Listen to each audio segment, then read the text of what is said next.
Anytime you want to understand something, why is such and such happening? Why is there a biodiversity crisis? Or why are we drilling for more oil when it's polluting the atmosphere and causing oil spills? Like, why? And you ask why, and down a couple levels of why, you always get to money. Yeah, I talk a lot about the story of self that every culture has, and it answers the question, what are you? What is it to be human? So it says that you're this separate being among other separate beings in a universe that is separate from yourself as well. Like, you're not me, that plant is not me, that's something separate. And this story of self really creates our world. If you're a separate self and there's other separate selves out there and other species out there, and the universe is fundamentally indifferent to you, or even hostile, then you definitely want to control. You want to be able to have power over other beings and over these whimsical, arbitrary forces of nature that could extinguish you at any time. This story is becoming obsolete. It's becoming no longer true. We don't resonate with it anymore. And it's actually generating crises that are insoluble from the methods of control. And that's what's clearing the space for us to step into a new story of self and a new story of the people.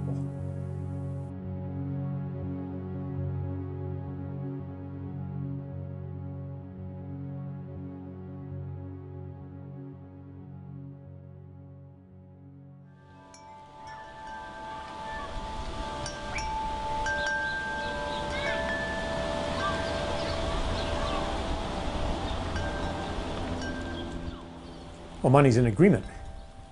You know, it doesn't have value all by itself. It has value because people agree that it has value. Economists will tell you what money does, that, you know, it facilitates exchange. You use it to count things and keep track of things. You know, you write some numbers on a magical piece of paper called a check, and you can cause all kinds of abundant goods to come to your house.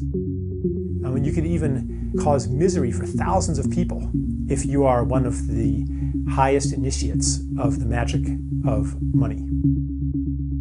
Yeah, scarcity is built into the money system. On the most obvious level, it's because of the way money is created as interest-bearing debt.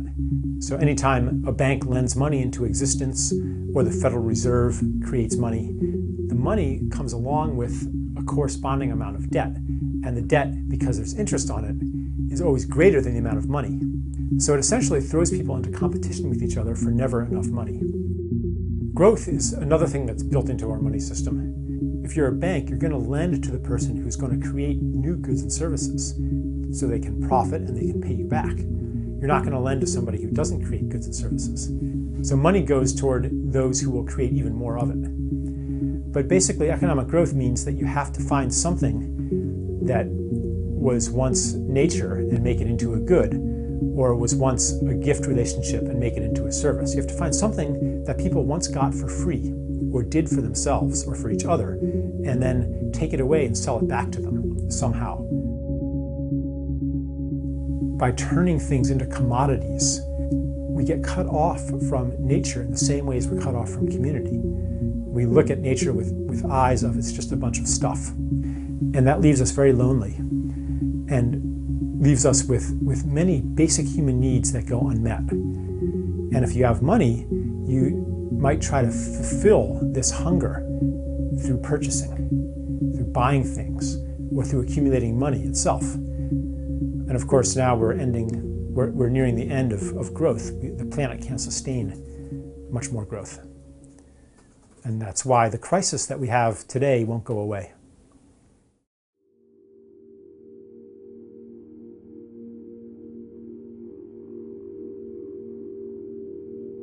One of the things I talk about is the sense of wrongness that I had as a child. Like, I think most kids have some sense of it, that it's not supposed to be this way. You know, just for example, that you're not supposed to actually hate Monday and be happy when you don't have to go to school. Like, School should be something that you love. Life should be something that you love. We didn't earn any of the things that really keep us alive or that make life good. We didn't earn air. We didn't earn being born. We didn't earn our conception. We didn't earn being able to breathe. We didn't earn having a planet that can provide food. We didn't earn the sun. So I think that on some level, people have this inborn gratitude because on some level we know that we didn't earn any of this. We know that life is a gift. Well, if you know that you've received a gift, then the natural response is gratitude, the desire to give in turn. In a gift economy, it's not true the way it is in our money economy that everybody's in competition with everybody else. In a gift society, if you have more than you need, you give it to somebody who needs it. That's how you get status. And that's even where security comes from. Because if you build up all that gratitude, then people are going to take care of you too. And if there are no gifts, then there's no community. And we can see as societies become more monetized, that community has disappeared. People long for it, but you can't just have community as an add-on to a monetized life. You have to actually need each other. People desire to enact their gifts. And if they were free from money, they would do it. But money is so often a barrier. People think, oh, I would love to do this, but can I afford to do it? Is it practical? Money stops them. What beautiful thing would I do? What am I called to do? Would it be to set up big gardens for homeless people to take care of and reconnect them to nature? Would it be to clean up a toxic waste site? Like, what would you do? What beautiful thing would you do? And why isn't it practical to do these things? Why isn't there money in those things?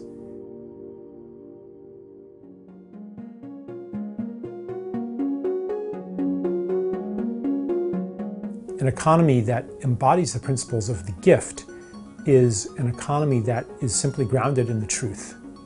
The task before us is to align money with the true expression of our gifts. It requires a very different mechanism for the creation of money and the circulation of money. They include things like negative interest, which reverses the effects of usury. They include things like the internalization of costs, so that you can no longer pollute and have somebody else or future generations pay the costs. They include a social dividend, sharing in the wealth that comes from what should be the commons, the land, the aquifers, our cultural heritage. They include a relocalization of a lot of economic functions. They include all kinds of peer-to-peer finance and the peer-to-peer revolution.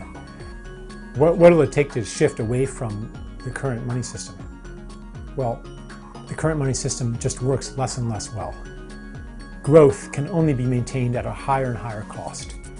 Even our best efforts can't keep the economy growing as fast as it needs to for the system to work. And that creates further misery. People just can't take it anymore. Even the people on top, even the winners of this artificially induced competition, they're not happy either. It's not working for them either. So I think that we're going to see a series of crisis moments, each one more severe than the last. And at each crisis moment, we'll have a collective choice. Do we give up the game and join the people, or do we hold on even tighter? It's really up to us to determine at what point this wake-up point will happen.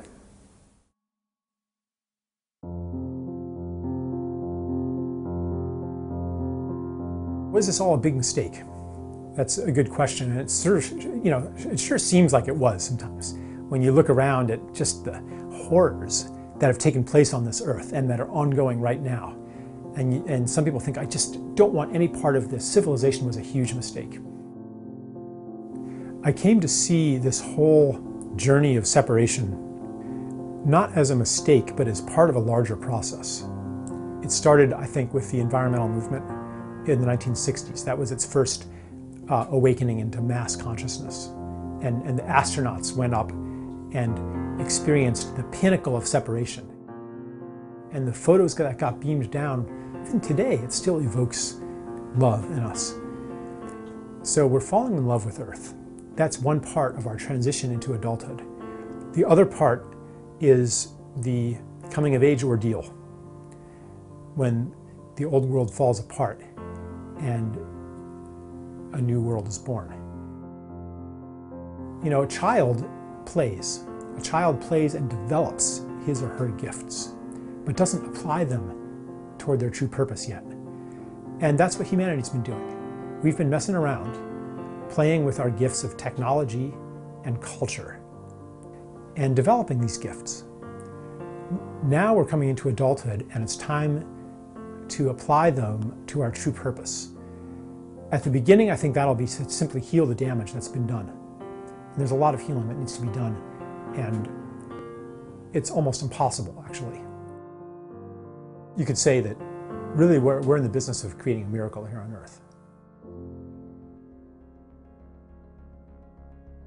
I'm saying it's something that is impossible from an old understanding of reality, but possible from a new one. And in fact, it's necessary. And in fact, anything less than that isn't even worth trying.